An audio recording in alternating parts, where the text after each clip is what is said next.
वंदे कृष्णम जगद्गुरुम। साधना कितनी आवश्यक है ये शब्दों में बताया नहीं जा सकता। इतने दिन बीते साधना में, इसलिए संसार से कट गया, लौटा तो हंसी रोक न पाया। लीलाधर क्या नाच नचवाते हैं। पुरुषोत्तम की माया ने ऐसा डंक मारा है कि मानव की बुद्धि भ्रष्ट हो चुकी है। 50 कल्कि, 100 अच्युतानंद, 10-20 तुलसीदास दिखाई दिए। 50-60 दिनों के शांति क्या बीती। कई महात्मा कहने लगे कि कुछ नहीं होने वाला है, कोई वाणी सत्य नहीं होगी। अरे भूल गए क्या रूस बनाम नेटो किस मुकाम पर आ गया है। भूल गए क्या कि फ्रांस, इजराइल, सूडान, पाकिस्तान में क्या हो रहा है। भूल गए क्या कि मौसम की जानकारी व्यर्थ हो चुकी है।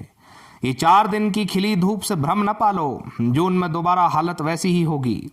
इस वर्ष जल प्रलय कितनों को लील जाएगा ये कह नहीं सकते।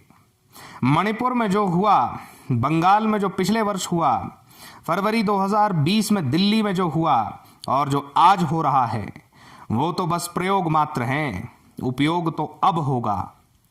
वाणी कहती है कि बंगाल, केरल और कर्नाटक से विद्रोह शुरू होगा। इस कड़ी में कर्नाटक की कमी थी, वो भी पूरी हुई।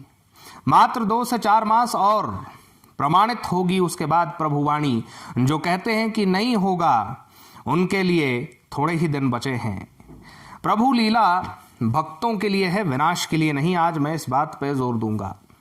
जितने भी चैनल चल रहे हैं उनमें से अधिकतर लोग विनाश की लीलाओं को ज्यादा बढ़ा चढ़ा कर दिखा रहे हैं। अक्सर प्रश्न पूछा जा रहा है कि ये नहीं हुआ, वो नहीं हुआ, ये विनाश लीला ऐसी थी, वो ऐसी, यहाँ पे ये होना था, वहां पे वो होना था। मैं आज की इस वीडियो के माध्यम से ये क्लियर कर दूं, मैं ये बता दूं कि कल की लीला जो इस समय घटित हो रही है, ये भक्तों के कल्याण के लिए है। इसका मूल उद्देश्य विनाश नहीं है। भगवान के अवतार का मूल उद्देश्य यदि विनाश होता तो उसके लिए भगवान को आने की आवश्यकता नहीं थी। उनके 5 परिकर अग्नि, वायु, जल, पृथ्वी और आकाश ही पर्याप्त हैं इस पूरी मानव सभ्यता का नाश कर देने के लिए। आसमान से एक छोटा सा पत्थर यदि इस धरती पर गिर जाए, जिसे मीटियोर कहते हैं, तो पूरी की पूरी मानव सभ्यता का नाश कर देने के लिए 5 मिनट से ज्यादा समय नहीं लगेगा। ये अनंत सतयुग की लीला जो भगवान इस समय कर रहे हैं 28वें कलिकाल में, ये उन भक्तों के लिए है। इसके मूल में वो भक्त हैं जिन्होंने 4 युगों से सुख नहीं पाया है। सत्यकाल में जब धर्म के 4 पैर थे, उस समय भी कार्तवीर्य अर्जुन जैसे कुछ दुष्टों के कारण जमदग्नि ऋषि जैसे महान तपस्वियों ने कष्ट पाया। त्रेता काल में भी असुरों के आतंक के कारण ऋषि मुनि और भक्तगण त्रस्त रहे। द्वापर काल में भी त्रस्त रहे। कलिकाल में तो खैर उनके त्रास की, उनकी पीड़ा का कोई सीमा नहीं बची है। उन भक्तों को सुख देने के लिए भगवान ये लीला कर रहे हैं।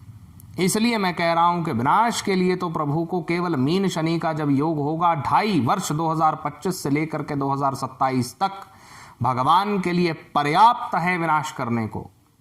अभी भक्तों के साथ लीला होगी, क्योंकि बहुत से भक्त ऐसे हैं जिन्हें प्रभु का दर्शन होगा, जिनके जन्म जन्मांतर की तपस्या पूर्ण होगी। ये लीला उन भक्तों के लिए है, न कि विनाश के लिए। इसलिए मूर्खों की तरह ये प्रश्न मत पूछते रहिए कि ये नहीं हुआ, वो नहीं हुआ, ऐसा होना चाहिए था, वैसा होना चाहिए था, फलाने मालिका वाले ने ये कहा था, आपने ये कहा था।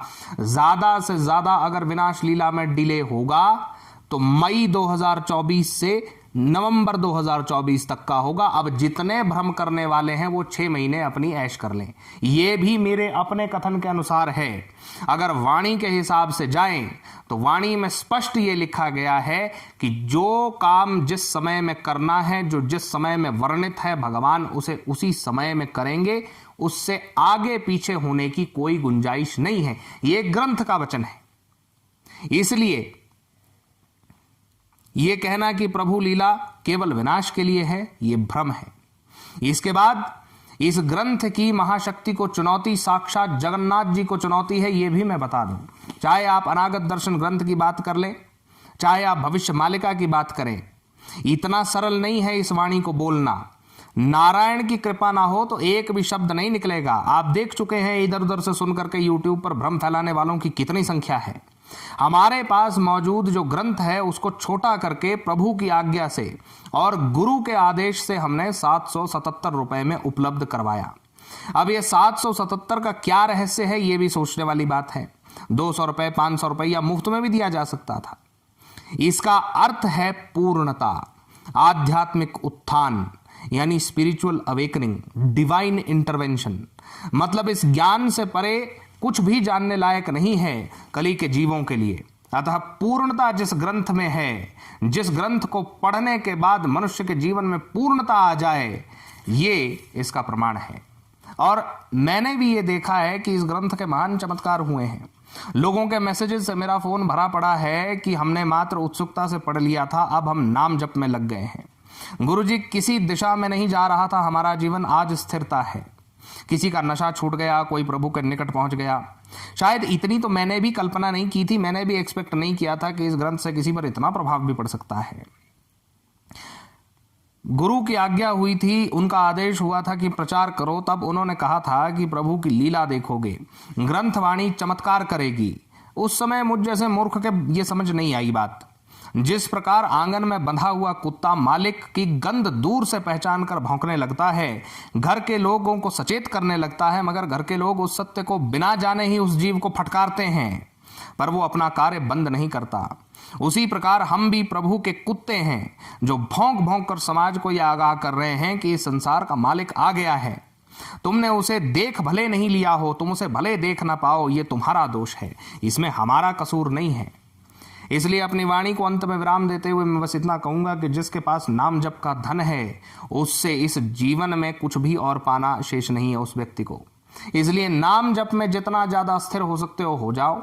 जिन लोगों ने नाम जप को पिछले 2.5-3 महीने में अपना जीवन बना लिया, आज उन्हें आगामी लीलाओं का दर्शन स्वप्न में हो रहा है। और आज मैं उन्हें नहीं बता रहा हूं, बल्कि मैसेज कर करके वो मुझे बता रहे हैं कि गुरुजी हमें ये दिख रहा है।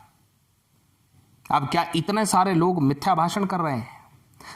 मजा तब आता है जब 4-5 लोगों का मैसेज आता है और उन्हें एक जैसी लीला दिखाई पड़ती है। इसलिए मैं कहता हूं कि उन मूर्खों की बात में आना बंद कर दो, जो ये भ्रम फैला रहे हैं कि कुछ नहीं होने वाला है, कुछ नहीं होने वाला है। ये भ्रम तो श्री कृष्ण अवतार के समय भी कौरवों ने फैलाया था कि कृष्ण तो मात्र एक ग्वाला है।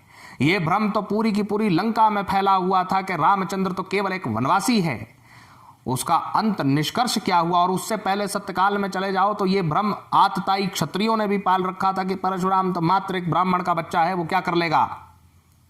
ये भ्रम उन्हीं दुष्टों के द्वारा पाले और प्रसारित किए जाते हैं जिनका अंत निश्चित और निकट हो। इसलिए अंत में सभी भक्तगणों से मैं ये कहूंगा कि ये लीला भक्तों के लिए हो रही है। विनाश इस लीला का एक छोटा सा अंग मात्र है। विनाश पर ध्यान मत दीजिए, भगवान पर ध्यान दीजिए, नाम पर ध्यान दीजिए। जिसके पास नाम का धन है, मृत्यु उसके निकट तो क्या, उसके दूर से दर्शन पा करके प्रणाम करके निकल जाएगी। जय मां आदिशक्ति, जय श्री जगन्नाथ।